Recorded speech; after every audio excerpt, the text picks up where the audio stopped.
I've often wondered what Paul really saw on that Damascus road when he prayed 4 simple words, "Who art thou, Lord?" If you read it straight off, it means nothing. Who art thou, Lord? But suppose you can read it this way, who art thou, Lord? Here's a man with a colossal intellect. Here's a man who he's in every category, he's in the highest category. He's a Hebrew of the Hebrews. He's a Pharisee of the Pharisees. He's of the tribe of Benjamin. He's of the seed of Abraham. He had fulfilled the law. He says concerning the law, it was blameless. And yet he's going down that Damascus road, breathing out threatenings with a heart full of fire and hatred. You talk about a miracle of the grace of God. That man had murdered people, as he says in the 26th of Acts.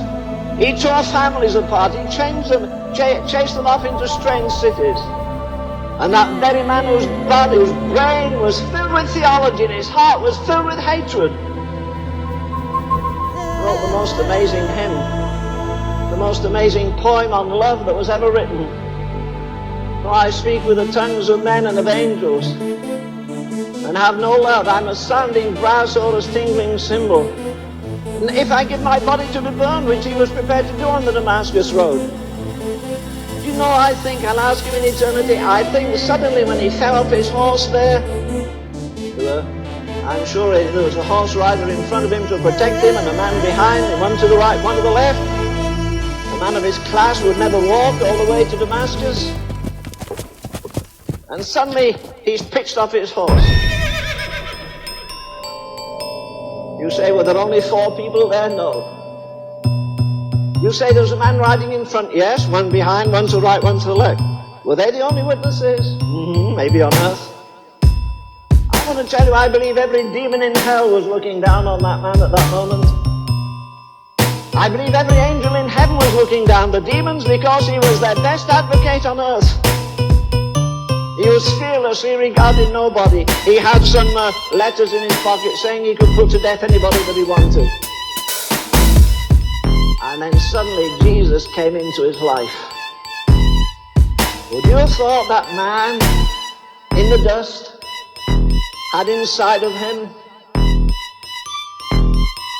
14 epistles, if you get him Hebrews, and I think he wrote it.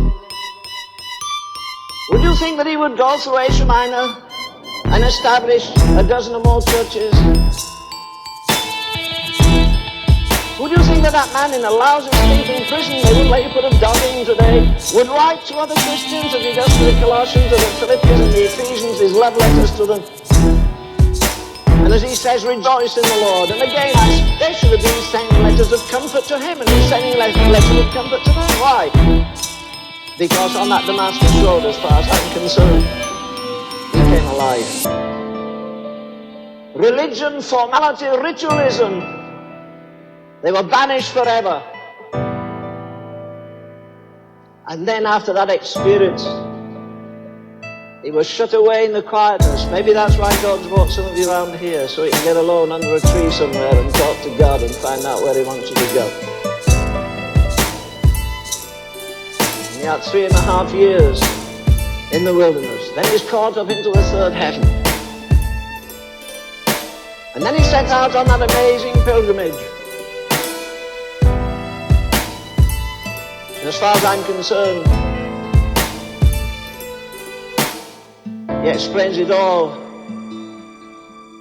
when he said, I'm crucified with Christ, nevertheless I live, and yet not I, but Christ liveth in me. And the life which I now live here in the flesh, I live by the faith of the Son of God,